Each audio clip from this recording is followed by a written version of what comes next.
Hello, and welcome to the Full Circle Podcast, your source for insights into the science and art of endurance sports training and racing. I'm your host, Coach Laura Henry. Today is Coach Tip Tuesday. I still remember the first time that I learned that there was such a thing as running-specific shoes that are designed specifically for running and that you wear only for running. I was going to be attending the Central New York Police Academy, and my employer, Cornell University in Ithaca, New York, sent me and my 4 fellow Cornell recruits up to Syracuse to Fleet Feet Syracuse to be fit for running shoes that we would use during our physical training, PT, sessions in the police academy. Yes, we drove over 75 minutes each way just to buy these shoes. I don't remember many specific details from that first visit to Fleet Feet. But I do remember the feeling of amazement that I had as I learned that the cool-looking sneakers that I had been running around Ithaca in weren't actually supposed to be used for running. Things didn't work out the way I wanted or expected at the police academy, and I ended up moving up to Syracuse. I joined a 5K running program organized by Fleet Feet Syracuse as a way to get active and to meet some people in the area. From that point on, I was a very loyal customer of Fleet Feet. Fast forward almost 10 years, and I ended up getting hired on staff at Fleet Feet Syracuse. I worked there for 6 years, and during my time there, I held a variety of positions, including head coach of their triathlon training program and of FFXT, which is their strength training program. No matter what position a person holds at Fleet Feet Syracuse on staff, all staff members are required to work the floor, which is a fancy way of saying that we were all required to work on the sales floor, to interact with customers, and to be experts in Fleet Feet's shoe fitting process and in all of the shoes that Fleet Feet sells. Fleet Feet's fit process, which is conducted at no extra cost to the customer, is incredibly detailed and personalized. On average, we would spend a minimum of 25 to 30 minutes working with each individual customer one-on-one. Sometimes people would be waiting 1.5 to 2 hours for a fitting and to work with us. We would have a consultation with the customer to learn what they would be using their shoes for. Next, we would do a visual analysis of their feet, including of their walking and/or their running gait, and then measure their feet 3-dimensionally. Then, leveraging our knowledge of all of the shoes that Fleet Feet carries, and Fleet Feet carries a lot of different brands and models of shoes, we would bring out the shoes that we felt would best suit the customer based on how they'd be using them and on their unique physiology. The customer would try them on, give us feedback, and from there, we'd work together to determine which shoes felt and worked best for them. Over the course of my 6 years at Fleet Feet, I fit thousands of customers. And no, I am not exaggerating. As such, I saw, observed, and assessed literally thousands of feet. I heard feedback on what worked for people, what didn't work for them, and I learned the best way to help people find the most appropriate footwear for what activities they would be doing. I saw running shoe technology evolve and shoe models change year over year. While Fleet Feet is definitely a run specialty store, our customers were not just runners. We helped customers who wanted to walk, be comfortable during their daily lives, who wanted good shoes to wear at work, and more. My time at Fleet Feet, combined with my 12 plus years working as an endurance coach who coaches both runners and triathletes, has taught me the most important things to consider when selecting running shoes. And no, contrary to popular opinion, or perhaps more accurately desire, color and brand are not the most important things. This episode is intended to be a comprehensive guide to help any athlete, whether they've never run before or whether they are trying to qualify for the Boston Marathon, find the right running shoes for them. Before my first trip to Fleet Feet, I would have told you that running shoes were sneakers. I've since learned that running shoes are not the same thing as sneakers, though to the untrained eye, they do certainly look similar. Running shoes are footwear that are specifically designed for the unique demands of running to help you run in a way that will prevent injury and increase your athletic performance as a runner. We impose up to 7 times our body weight on the bones and soft tissues in our lower body when we run. Running shoes absorb some of the impact from our foot strike, which helps to provide us with stability. They are also durable for many miles, 350 to 500 miles on average for most runners. A good pair of running shoes can make the difference between you loving running and absolutely hating it. In addition, since running is a highly corrosive activity due to the aforementioned high impact forces, runners are at a decently high risk of incurring a training-related injury. Properly fitted and selected running shoes can help lower this risk substantially. The most pervasive myth about running shoes is that they need to be quote unquote broken in. When running shoes were constructed out of materials like leather, this was actually true because the leather would stretch and soften with time as the shoes were worn more. However, running shoes are not made from leather anymore, and they haven't been for decades. Instead, they are made of synthetic materials, which do not stretch that much. If running shoes do not feel right, if they feel uncomfortable, or if they feel too tight when you first wear them, this will not change for the better if you wear them more. You will not, quote unquote, break them in. Remember, that's antiquated terminology from shoes that existed more than 5 decades ago. Instead, shoes that don't feel right or uncomfortable or are too tight will feel worse with more wear time. Your discomfort will increase, and or the shoes will just remain too tight. All of this means that shoes like this are likely to cause problems for you on future runs, and especially on future long runs. Today's running shoes are designed to be run in as soon as you purchase them. If they are a different brand and or model than you have worn previously, they will likely feel different from what you are used to. But feeling different does not mean that the shoe itself needs to be broken in. You may need to quote unquote break in to your shoe, but the shoe itself will remain the same for its intended lifespan, which, as a reminder, is 350 to 500 miles for most runners. Understanding the anatomy of a running shoe goes a long way when it comes to selecting the right running shoe. The terms for different parts of a running shoe can be confusing, especially since some people, incorrectly, use some of these terms interchangeably. The most important elements of a running shoe are the upper, the outsole, the midsole, the toe box, the heel counter, the heel collar, the heel, the midfoot, the forefoot, heel to toe drop, length, width, and volume. The upper. The upper of a running shoe is the most visible part of the shoe, and it refers to all parts of the shoe that sit on the shoe's sole. Effectively, this is the pretty part of a shoe, but its purpose is not purely cosmetic. The upper of a running shoe helps to keep your foot in place, and it helps to protect the foot. Some common features on the upper of running shoes are mesh and lacing holes. Mesh allows your feet to breathe when you are running and helps moisture generated by sweat to evaporate. Your feet produce half a pint of sweat in a normal day, and they produce much more than that when you are actually running. This is because feet contain the highest concentration of sweat glands in the entire human body, with more than 250,000 sweat glands in each foot.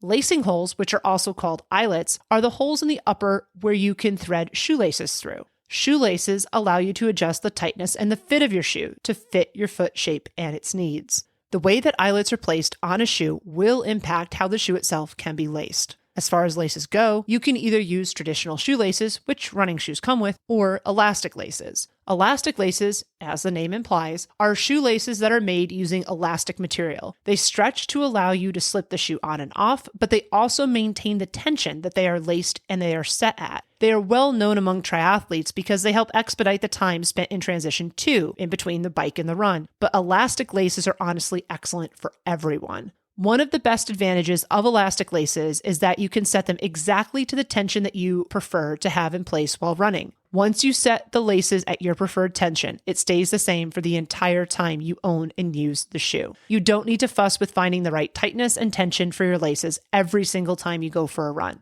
The outsole. A running shoe's outsole is also sometimes referred to as its tread. It is the bottom, most outer-facing part of the shoe and is the rubber that meets the road, so to speak. The main purpose of an outsole is to provide traction and grip on the surface you are traveling on, whether it be a road or a trail. The midsole.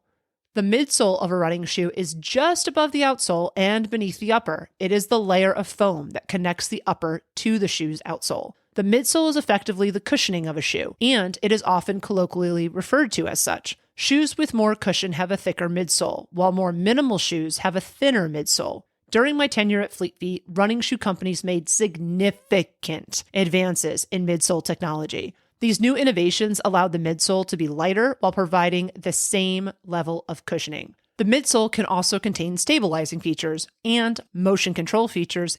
These features are typically available in stability running shoes, which I'll be diving into in just a little bit. The toe box. The toe box of a running shoe is the front part of the shoe where your toes rest while the shoe is being worn or it's on. Wider toe boxes allow for more room for your toes to splay out, which can reduce friction and blisters, and for you to produce more power while running due to an increase in the surface area that you are using to push off from. The shape and size of the toe box is arguably the most important feature of a running shoe when it comes to fit. Some toe boxes have drainage features to release water, and this feature is most commonly found on trail shoes. The heel counter. The heel counter is a part of the shoe's upper, and it's located at the back of a running shoe, and it's below the heel collar, which I'll be explaining in a bit. It is shaped like a V or a U, and is usually made from rigid materials such as plastic that can be mounted internally within the upper or externally on the outside of the upper. The purpose of the heel collar is to provide support and stability for the heel and the Achilles tendon area of the foot, which it does by preventing the foot from slipping in and out of the shoe while you are walking or you're running. The heel collar.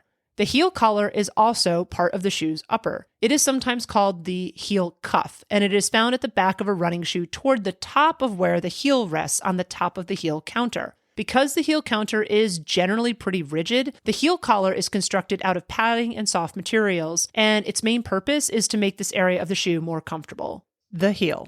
The heel of a running shoe refers to the entirety of the rear part of the shoe, but it is most often used to refer to the rear part of the outsole and the midsole of the shoe. This term is also sometimes used interchangeably to refer to the actual heel of the foot itself. The midfoot.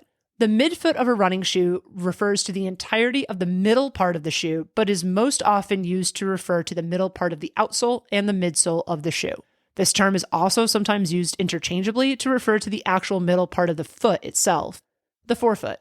The forefoot of a running shoe refers to the entirety of the front part of the shoe, but is most often used to refer to the front part of the outsole and midsole of the shoe. This term is also sometimes used interchangeably to refer to the actual front part of the foot itself. Heel-to-toe drop. Heel-to-toe drop is also referred to as both heel-to-toe offset and heel drop. It is the measurement of the difference between the height of the heel and the height of the forefoot. This measurement is usually designated in millimeters. For example, a shoe that has a 25 millimeter heel height and a 15 millimeter forefoot height has a heel-to-toe drop of 10 millimeters. 25 minus 15 equals 10. Approximately 90% of runners are heel strikers, meaning that they land on their heel when they initially put their foot on the ground in the stance phase of the running gait cycle. From that point, runners roll their foot forward all the way through the toes, ultimately propelling themselves off the ground using their forefoot. A much smaller percentage of runners initiate their ground contact using their midfoot or their forefoot. Due to how much load is placed on the heel during this initial part of the running gait cycle by an overwhelming majority of runners, running shoes are designed to have more midsole material, aka cushion, at the back of the shoe to help absorb some of these impact forces and to provide more comfort to the runner.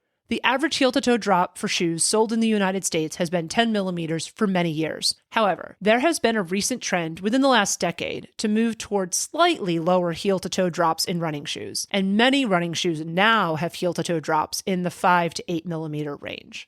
There is a lot of debate about which heel-to-toe drop is the best. In my experience, there is no single best heel-to-toe drop. Different heel-to-toe drops work best for different runners, and each athlete needs to determine which feels and works best for them through trial and error. The most important thing to consider when it comes to shoes and heel-to-toe drop is to not change the heel-to-toe drop in your shoes by more than 4 to 5 millimeters at a time. If you were to change from wearing a shoe with a 0 millimeter drop to a shoe with a 10 millimeter drop, or vice versa, you would be effectively asking the soft tissues in your leg, and particularly your lower leg, to shorten or lengthen by a full centimeter.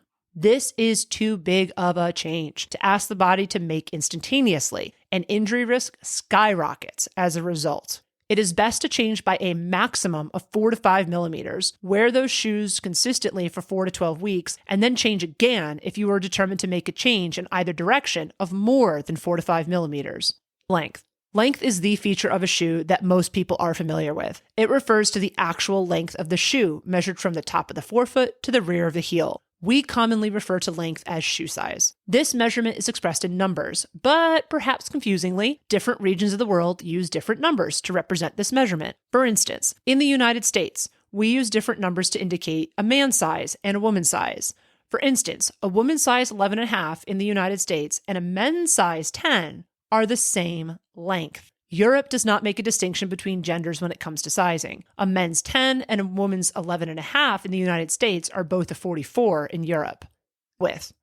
Width is probably the second most familiar feature of a shoe. It refers to the measurement of the shoe from the lateral, outside, part of the midsole to the medial, inside, part of the midsole. This measurement is expressed in different ways in different parts of the world. In the United States, it is expressed in letters. Very confusingly, the same letters do not mean the same width size for each gender in the United States. Here is a breakdown of the different running shoe widths for each gender in the United States. A narrow width for men is a B, and for women, it's a 2A. A medium width for men is a D, and for women is a B. A wide width for men is a 2E, and for women, it's a D. And an extra wide or double wide for men is a 4E, and for women, it's 2E. Volume. Volume refers to the measurement of the shoe from the top of the midsole to the top of the upper. It corresponds to the actual volume of the runner's foot, which is measured from the ground to the top of their foot. In my humble opinion, volume is tied with the toe box when it comes to the most important elements when it comes to the sizing and the fitting of shoes. There are two main types of running shoes when it comes to how they are constructed from a support perspective: neutral shoes and stability shoes. Neutral running shoes are so called because they are designed to be neutral across the entirety of the shoe. They contain little to no features or structural supports that control movement and/or offset excessive pronation. In neutral running shoes, your feet are free to move and flex naturally as you run. Neutral running shoes work well for a significant percentage of runners. Stability running shoes, on the other hand, contain features and structures that help to keep your foot, ankle, and knee stable throughout the entire running gait cycle. The most common of these features is called a medial posting, which is a denser piece of foam built into the medial side, the inside of the midsole of the shoe, that is shaped like a wedge or a doorstop. The technology used in stability shoes has changed pretty significantly over the last decade or so, and more companies are using features such as guide rails, which are like bumpers used in bowling but for your foot, on both sides of the foot, or frames that are J-shaped that curve around the medial side of the midsole to the heel to provide extra support. Stability running shoes work best for runners who excessively pronate or who have accessorial lateral side-to-side movement of their feet, ankles, and knees when they are running. An extremely common misconception among people shopping for running shoes is that they need stability shoes if they quote-unquote pronate. Pronation refers to the rotation of the foot as it moves downward and inward as part of our gait cycle. All humans pronate. It is a normal, natural, and desirable part of our gait cycle, both in walking and in running. Pronation is an important part of our gait cycle because it helps the foot absorb impact forces and to adapt to the shape of the terrain that is beneath us so we can move about it safely. In contrast, supination refers to the rotation of the foot as it moves downward and outward. Supination is important because it helps the foot stabilize before the foot propels us forward. Both pronation and supination are necessary and desirable motions that help us move about the world. Issues occur when we are either excessively pronating or supinating, which is often referred to as overpronation or oversupination. It is far more common for people to excessively pronate, hence why stability shoes were invented. Thus, stability shoes can be useful for people who excessively pronate. The stabilizing features and structures of a stability shoe help to keep the foot more stable and the ankle and the knee in a better alignment as you walk or run. If people excessively supinate while wearing shoes, this is generally due to the person wearing a shoe that isn't wide enough for their foot or isn't the correct shape for their foot. With a wide enough base of support underneath their foot, the person will not remain on the outside of their foot when walking or running for excessive amounts of time. All running shoes, neutral running shoes, or stability running shoes can have various levels of cushioning. The cushioning of a running shoe, which is found in its midsole, is there primarily for comfort purposes. Cushioning also plays a role in injury risk mitigation, as the cushioning in running shoes helps absorb the high impact forces that are imposed on the body, and particularly the feet and lower leg, during running. Shoes with more cushioning can feel more comfortable to athletes because they help absorb more impact forces while running. One of the downsides to high levels of cushioning is that the shoe becomes less flexible, which can make some runners feel like their feet can't move well during the running gait cycle. On the other hand, shoes with lower levels of cushioning are often more flexible. They can help the wearer feel the ground more as they run. The downside of less cushioning is that it absorbs less impact forces from running, thereby transferring more of those forces into the bones and soft tissues of the body. There is not necessarily a quote-unquote right amount of cushioning in running shoes. A lot of this is honestly up to individual preference. Some people prefer the feel of shoes with less cushioning, and other people like how having more cushioning feels. My experience has been that a little more cushioning is usually more comfortable for athletes who are going on long, 60 minutes or more runs, and or who are training for long course events such as a half marathon, a marathon, an Ironman 70.3, or an Ironman. It is important to note that the breakdown of a running shoe's cushioning is almost always what causes the running shoe to end its life. This is because the cushioning, or the midsole, breaks down after being worn for 350 to 500 miles for most people, and it no longer supports the person properly. Other aspects of the shoe, including the outsole and the upper, may still look quote-unquote good, but it's what you can't see that matters. While tracking mileage on running shoes is helpful, the body will also send you signals when your shoes are no longer supporting you properly and the cushioning is too broken down. Sensations such as discomfort in your shins, knees, and hips all can be a sign that it's time to replace your running shoes. A lot of athletes will reuse old running shoes for other activities once they retire them from running.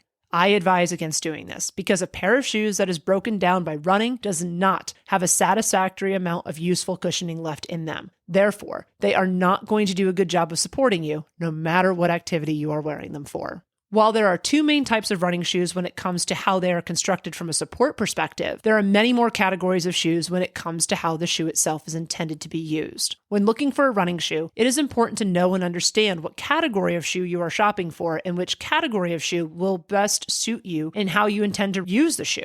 Here are the main categories that running shoes are typically broken down into: road running shoes, trail running shoes, trainers, aka training running shoes, racing flats, and racing shoes. Road running shoes. Road running shoes are shoes that are designed to be worn on the road or man-made surfaces, such as concrete, asphalt, tracks, and boardwalks. When you think of running shoes and an image of running shoes comes into your mind, you are almost certainly picturing road running shoes. The majority of runners in the United States today are seeking road running shoes when they go out and purchase a pair of running shoes. Trail running shoes. Trail running shoes are shoes that are designed to be worn on rough terrain, such as soft surface, muddy, or rocky trails. The outsole of trail running shoes is more aggressive and it has a heavier tread to help you maintain traction on these types of surfaces. Additionally, trail running shoes have a more robust heel counter and upper to help you stabilize and to keep your foot more secure on unstable and uneven surfaces. Trainers. Trainers, also known as training running shoes, are shoes that are designed and intended to be worn on training runs. Trainers aren't actually their own category of running shoes because both road running shoes and trail running shoes can be trainers. Trainers most often have a bit more cushion and weight than their counterparts, racing flats and racing shoes. Racing flats. Racing flats are extremely lightweight running shoes that are designed for racing on the road or on the track. They are designed to be this lightweight to help increase a runner's leg turnover speed, aka to help them race faster. Racing flats are not nearly as durable or long-lasting as trainers are, and they do not have the same level of midsole cushioning and support that trainers do. Because of this, racing flats should only be worn for short amounts of time, aka races, and not in training other than to test them out to see if they fit and feel okay. Racing shoes. Racing shoes are also recently known as super shoes. While they are also designed to be worn in races on the road, they differ from racing flats because they have more cushioning and additional features, such as carbon plates, that are intended to give energy back to the runner and help propel them forward. The intent of these shoes is to allow the runner to move more quickly while using the same amount of energy. Super shoes have become extremely prevalent in distance running, especially in the half marathon, marathon, and long course triathlons. While the data do show that super shoes confer their intended benefits, it's been my experience that the benefits of super shoes are primarily reserved for elite and pro runners. These shoes are not designed to be as durable as trainers. The lifespan of racing shoes or super shoes is 80 to 100 miles, and as such, they require really solid biomechanics to work effectively. Most age group athletes simply don't have these in place, and I've seen many age group athletes develop niggles or injuries while wearing them. Once you determine what type and category of running shoe will work best for you, it's time to move on to finding the right fit. The most important things to consider when it comes to the fit of running shoes are foot length, foot width, foot volume, and foot shape. Foot length. You can determine your foot length, which is the measurement of your foot from the tips of your toes to the back of your heel, in a few ways. Using a Brannock device was the way that we did this for almost 90 years. In the late 2010s, it became more common to use computerized measuring systems. Both the Brannock device and the computerized systems can be accurate, though some computerized systems do have the advantage of being able to quote-unquote see your foot in all three of its dimensions and to give you more information on sizing for length, width, and volume. The Brannock device can measure length and width. For running shoes, your shoe size should actually be at least half a size longer than your foot size. So if you measure a 9, you should look at shoes that are at least a 9.5. The reason for this is that you want to give your foot, and especially your toes, room to flex and move well in your shoes. Shoes that are too tight restrict the movement of your shoe, which impairs your ability to run well. Additionally, over the course of a run, your foot will swell a bit, and it's important to allow for extra space for this natural process to happen. When you try on a pair of shoes, you should have at least half a thumbnail's length of space between the end of your longest toe, which may or may not be your big toe, and the edge of the shoe. When determining your foot length and shoe length, it is incredibly important not to be vain about what number it is. When I was working at Fleet Feet, it was very common for customers to come in with a preconceived idea of what size they quote-unquote should be wearing, and they were often upset and sometimes borderline offended if we recommended that they wear a larger shoe than they were used to or they wanted. No one, and I mean no one, but you actually knows what size of shoe you wear, and quite frankly, no one cares. Think about it. How many times in your life have you looked at someone else's shoes and thought something negative about them because of how long their shoes were? Foot width. Foot width is the measurement of your foot from the inner edge of your forefoot to the outer edge of your forefoot, and this measurement should be taken across the widest part of your forefoot. A Brannock device is also designed to assess foot width in addition to foot length, and the newer computerized systems can measure foot width as well.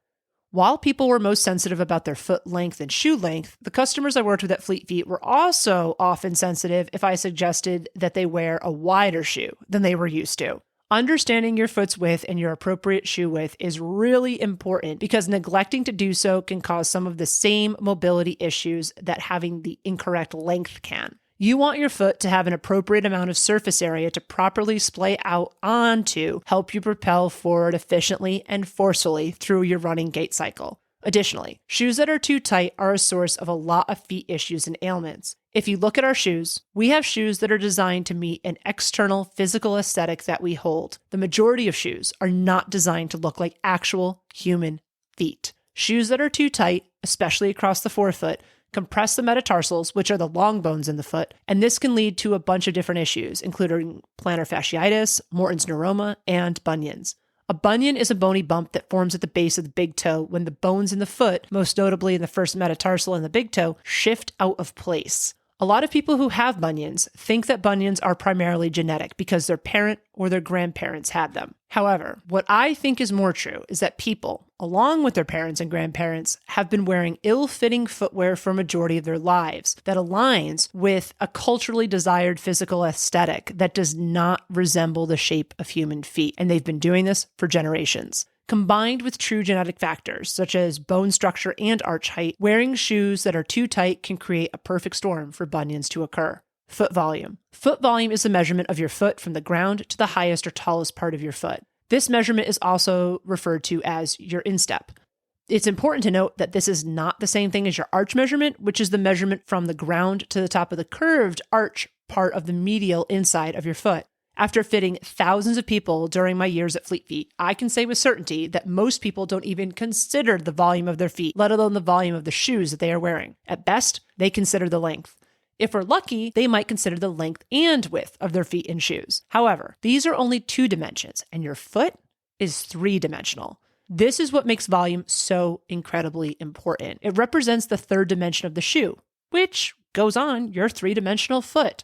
You need to account for all 3 of your foot's measurements if you are going to find the shoe that fits, feels, and works best for you. Finding a shoe with the proper amount of volume is important because too much pressure across the top of the foot can cause tingling and numbness throughout the entire foot due to too much pressure imposed on the nerves and the blood vessels running across the top of the foot. Similarly, a shoe with too much volume will make you slip and slide and hate the shoe. Foot shape. The final piece of the fit puzzle is your foot shape. As the name indicates, foot shape refers to the actual shape of your foot. A lot of people have a V-shaped foot, where their heel is narrower than their forefoot and their midfoot V's out to meet their forefoot. Another common foot shape is a straight-shaped foot, where the difference between the width of the heel and the width of the forefoot is not as significant as it is for people who have V-shaped feet.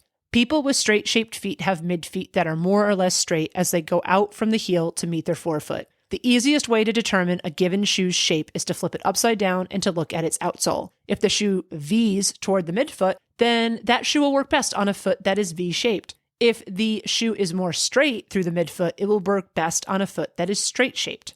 Left to their own devices, when their shoes are uncomfortable or their feet are in pain, people will try different lengths of shoes and maybe different widths in their quest to be more comfortable. But when athletes tell me that their running shoes are uncomfortable, it's almost always due to their shoes having a combination of the wrong shape and the incorrect volume. It's important to make sure that all 4 pieces of this puzzle, length, width, volume, and shape, are accounted for when determining whether or not a shoe truly fits your foot well. If a shoe fits a given runner's foot well, that leads to it performing well for that athlete. A lot of time has been spent on analyzing technology features of shoes, the weight of shoes, and more to determine which shoes perform the best. In my humble opinion, proper fit is the single most important thing that determines whether or not a shoe will increase an athlete's performance. Once you have a good fit, you can seek out other good-fitting shoes. Once you've found a running shoe that fits your foot shape and size well, you may still benefit from further personalization in the form of a running shoe insert. A running shoe insert is also referred to as running shoe insoles or orthotics, and it refers to an extra form of support and cushioning that is usually made from a combination of foam, plastic, and/or carbon fiber that can be added to your running shoes. It should be noted that orthotics really actually specifically refer to inserts made by a medical provider, such as a podiatrist, whereas running shoe inserts or insoles can be purchased without a prescription at a retail store, such as a run specialty store. One of the main features of running shoe inserts is that they stabilize the arch of the foot. Very specifically, they stabilize the navicular bone of the foot, which is like the keystone in the foot's arch. If this one bone, the navicular bone, is stabilized, the entire arch of the foot remains stable, just like a stone keystone holds a stone arch up and stops it from collapsing. Not everyone needs a running shoe insert, but many people do benefit from using them. As we've discussed, your feet are 3-dimensional. However, the part of the shoe that your foot interacts with, the surface or the top of the midsole, is 2-dimensional. Adding a running shoe insert into a running shoe makes the shoe surface 3-dimensional, and it allows your foot to have a 3-dimensional surface to interact with. Many people mistakenly think that their running shoes come with arch support. The truth is that running shoes do not have built-in arch support. They are flat across the top of the midsole. There are very limited exceptions to this. Karhu is one brand that builds in a non-flat midsole, but it's exceptionally rare. Almost all shoes do not have built-in arch support. They are flat. Running shoes do come with something called a sock liner, which is a very, very thin piece of cheap foam that lays on top of the midsole on the inside of a running shoe. A sock liner's only purpose is to protect you from being chafed by the seams and the stitching that join the midsole to the shoe's upper. In short, a sock liner is there for your comfort, and it is not providing any kind of support. When using running shoe inserts, you remove the sock liner and put the running shoe inserts in the shoe instead. A common misconception about running shoe inserts is that they are only suitable or useful for people who have flat feet or who overpronate. The term flat feet refers to people whose arch collapses while they're in a standing position, thereby giving the appearance that the bottom of their foot is completely flat. While running shoe inserts absolutely can be a benefit to people who have flat feet or who excessively pronate, the 3-dimensional nature of running shoe inserts makes them suitable even for people who have arches that remain stable and retain their shape in a standing or weight-bearing position. This is because the 3-dimensional running shoe insert provides a tactile cue for the foot. When the foot feels the insole, it is able to interact with it, move with it and around it, and therefore move through the gait cycle with more economy. Without a running shoe insole, someone who has high, stable arches would otherwise have a gap of empty space between the bottom of the medial inside of their foot and the shoe. This can cause the foot to carry more tension, which limits the mobility of the toes while walking or running. A running shoe insole effectively enables the foot to relax, which means that it can move more efficiently when walking or running. Just as there are a wide variety of different sizes and shapes when it comes to feet, there are a wide variety of shapes and sizes when it comes to the arches of the feet. As a result, running shoe inserts come in many different shapes and sizes. When looking for a running shoe insole, it is important to find one that fits into the shape of your foot well. It's helpful to imagine that the insert is like a puzzle piece coming to meet your foot, also a puzzle piece. The insert and your foot should mesh together seamlessly.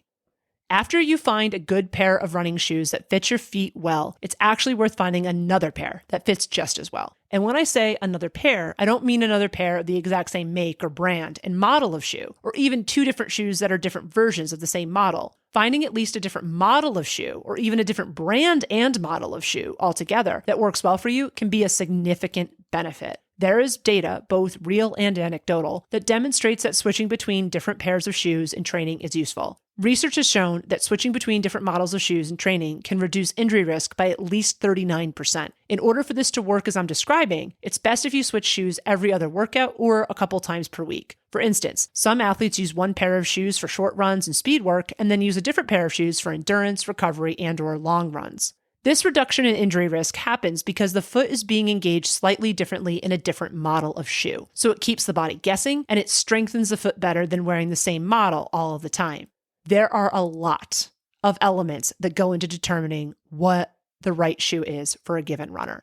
The process to find the right running shoes may take a bit of time, but it is well worth the effort. If you are feeling overwhelmed by this process, don't hesitate to visit a run specialty store such as Fleet Feet and work with someone who is an expert in the running shoe fitting process as well as in running shoe technology. Once you find a pair of running shoes that fits and works well for you, that is a great starting point for future shoes. Running shoes are like cars, and they update their models every year. This means that the next year's version of the shoe that you purchase today may be slightly different from what it is today. It may work for you, or it may not feel quite as good. Buying multiple pairs of a shoe you love to keep in stock is always an option, but understanding the fundamentals of what makes a given shoe work for you in the first place will enable you to apply those principles moving forward when you are considering other running shoes, when and if running shoe models do change. If you are armed with knowledge and a bit of patience, you will always be able to find the right running shoe for you.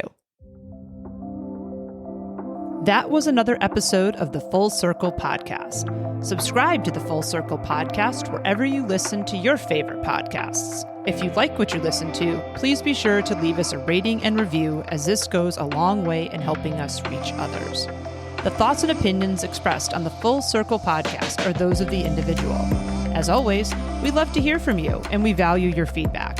Please send us an email at podcast@fullcircleendurance.com or visit us at fullcircleendurance.com/podcast. To find training plans, see what other coaching services we offer, or to join our community, please visit fullcircleendurance.com.